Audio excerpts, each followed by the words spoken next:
Mon nom est Siegfried. Je suis néo-historien. J'analyse les faits historiques à la recherche de la vérité. Tout ce que je vais vous dire est établi, écrit et vérifié, mais certains détails sont oubliés, ignorés ou volontairement dissimulés. Ensemble, nous allons explorer les lieux les plus énigmatiques et lever le voile sur les mystères de l'Est. Elle est là, tapie au fond de la forêt. J'allume plus bas, 2 yeux qui brillaient. Ce n'est pas une histoire, cette bête existe réellement. Cette bête existe. J'ai peur de la bête, je ne sors plus la nuit. Tous les moyens doivent être mis en œuvre à partir de maintenant pour mettre fin à cette bête. Notre histoire commence dans les Vosges, en janvier 1977, quand 2 chasseurs découvrent les empreintes d'un carnassier inconnu. Les mois suivants, plusieurs troupeaux sont attaqués et massacrés. Les éleveurs lancent l'alerte, suivis par la presse et les autorités. Pour une fois que quelqu'un s'intéresse à ce qui se passe dans les Vosges. Non, mais arrête. Pendant près d'1 an, plus d'une centaine de brebis, des moutons, des chèvres, des vaches et même un bœuf sont décimés entre Châtel-sur-Moselle, Rambervillers et la Bresse par un animal mystérieux et brutal qu'on ne tarde pas à nommer la bête des Vosges. C'est un peu le Loch Ness en Lorraine, quoi. Oui. Oui. Dans la population, c'est la psychose. Le préfet des Vosges de l'époque recommande la prudence et interdit même aux enfants d'aller en forêt. Les chasseurs racontent que c'est un chien errant qui sème la terreur. Les gardes forestiers parlent d'un grand renard ou d'un lynx.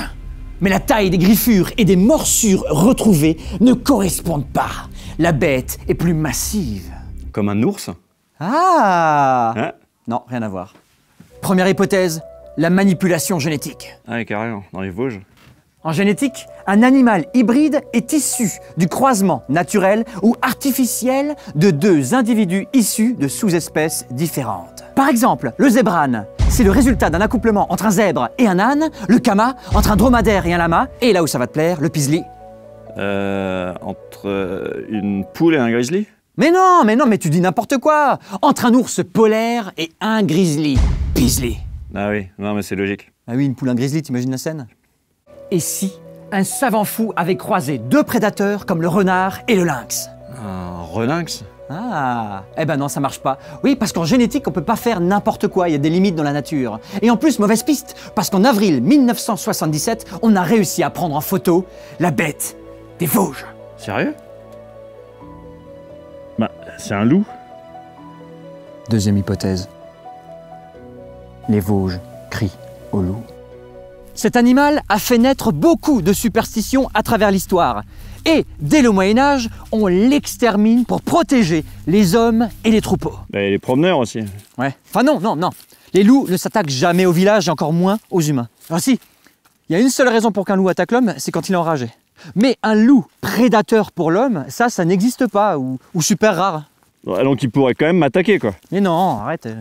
Et puis à cette époque, il n'y avait plus aucun loup en France. On n'en reverra qu'en 1992 dans les Alpes-Maritimes. Ouais, mais là on est en 77 et les Alpes-Maritimes, c'est pas tout près, hein. Exact. Et ça, ce serait pas juste un chien qui court après une balle? Bah du coup, la bête des Vosges, c'est pas un loup, quoi. C'est... Non, c'est pas un ours non plus, hein. Ouais.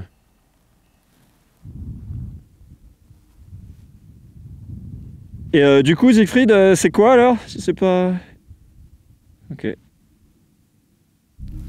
On a donc vu que la bête ne pouvait pas être un chien errant, un renard ou un lynx. Qu'elle n'était pas non plus un animal hybride, qu'elle n'était pas non plus un loup, ni un ours, ni un lycanthrope, ni un loup-garou. Parce que ça n'existe pas. Pas ici. Aucune hypothèse ne colle avec la description de la bête qu'en font tous ceux qui l'ont aperçu. Un gros chien-loup au pelage gris-jaune d'environ 60 kg. Mais si personne, pas même les gardes forestiers, n'ont réussi à l'identifier, c'est peut-être parce que la bête n'était pas un animal qu'ils s'attendaient à rencontrer ici, dans les Vosges. Genre un ours, quoi. Mais non, mais arrête avec tes nounours. Moi, je pense qu'il s'agit d'un fauve. Et pas n'importe lequel. Un jeune lion issu du trafic, introduit illégalement en France. Ah oui, donc elle est pas du tout des Vosges, ta bête. Mais c'est là que tu te trompes. Il y a 2 choses que nous apprennent les journaux de l'époque et qui m'ont mis sur la piste. Au plus fort de la psychose, certains habitants rejettent la faute sur un riche Allemand, qui avait une vaste propriété dans le coin, d'avoir possédé des loups qui se serait échappé. Alors, accusation totalement gratuite, uniquement basée sur le nom de famille du monsieur, un peu trop proche de celui d'un colonel nazi. Oh, les gros nuls. La bête disparaît du jour au lendemain, en mars 1978, juste après qu'on a annoncé la pose de piège pour la capturer. Elle lisait le journal, la bête? Si la bête a arrêté de sévir, c'est bien qu'elle n'était pas qu'un animal, et qu'elle avait un maître. Donc, que la vraie bête était humaine. La bête humaine, Victor Hugo? Je crois pas, non? Ce qui est sûr, c'est qu'aucun animal sauvage ne peut tuer 200 autres bêtes par plaisir et surtout sans se faire prendre. Il aura bien fallu qu'un homme ait entraîné et dressé ce jeune lion pour semer la terreur. Si ça se trouve, il est toujours vivant, quelque part, et prêt à recommencer. Tout est lié.